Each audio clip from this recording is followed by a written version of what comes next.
अच्छा सर, जब पिछली बार ट्रांसमिशन के पिछले हिस्से में बात हो रही थी तो आपने मस्कत के दौरे के हवाले से बात की है।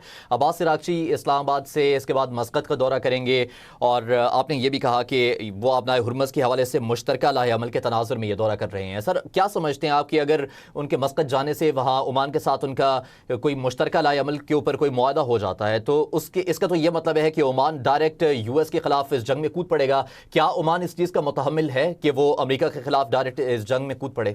मेरे ख्याल में ये सिर्फ देखने का जाविया होगा कि आप इसको किस जाविये से देखते हैं और अमेरिका इसको किस जाविये से देखता है, ईरान इसको किस जाविये से पेश कर रहा है दुनिया के आगे। ईरान ने कहा कि ये एक शेयर्ड टेरिटरी है जी। मेरे 12 नॉटिकल माइल्स तक मेरा राइट है उन पानियों पे एज माय लीगल बाउंड्री, जो कि इरानियन बाउंड्री कंसिडर होगी। Same is the case with Oman and same is the case with any other country that has a शोर टचिंग इट्स लैंड, और वो 12 नॉटिकल माइल्स तक उनकी टेरिटरी कंसिडर होगी। तो स्ट्रेट ऑफ हुर्मुज़ की जो मैंने पहले गुजारिश की, ये 22 नॉटिकल माइल्स के ऊपर बेस करता है, या इसकी जो लेंथ है वो 22 नॉटिकल माइल्स है, चौड़ाई इसकी। तो वो 22 नॉटिकल माइल्स में दूसरी तरफ से ये ओमान से मिलता है, तो 11 नॉटिकल माइल्स ओमान के और 11 ईरान के हैं एज देयर लीगल बाउंड्री। तो ईरान ये क्लेम करता है कि ये एक शेयर्ड बाउंड्री है, दुनिया ये क्लेम करती है कि एक नेचुरल वाटरवे है, ये एक नेचुरल पैसेज है, किसी ने इसको बनाया नहीं है, और नेचुरल जो पैसेजेस होते हैं उन पर सबका हक होता है। दोनों ही जो थेरीज हैं उसके अंदर लॉजिक है। ईरान, मैं ये नहीं कह रहा कि 100% ईरान ठीक कह रहा है और 100% दुनिया ठीक कह रही है, लेकिन यहाँ बात आ गई जंग पे। ये पैसेज खुला हुआ था, सदियों से यहाँ पे ये मामला चल रहे थे। 74 में ओमान ने और ईरान ने ये प्रपोजल दिया था, उनको पता था कि ये एक स्ट्रेटेजिक गुजरगाह है और इसकी कितनी अहमियत है ये हमें इस जंग में पता चला।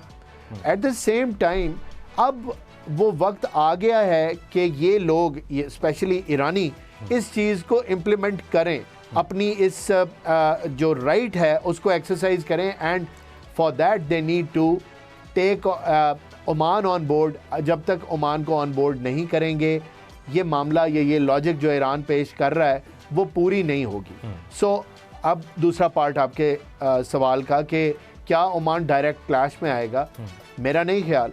अगर आप एक अपनी टेरिटरी की डिमार्केशन करके दुनिया को ये बताएं कि जी ये मेरी टेरिटरी है, and I think and believe कि ये मेरी टेरिटरी है, and I agree with my neighbour, ये हमारी शेयर टेरिटरी है, इसमें कोई हर्ज तो नहीं, ये ऐलान जंग तो नहीं है।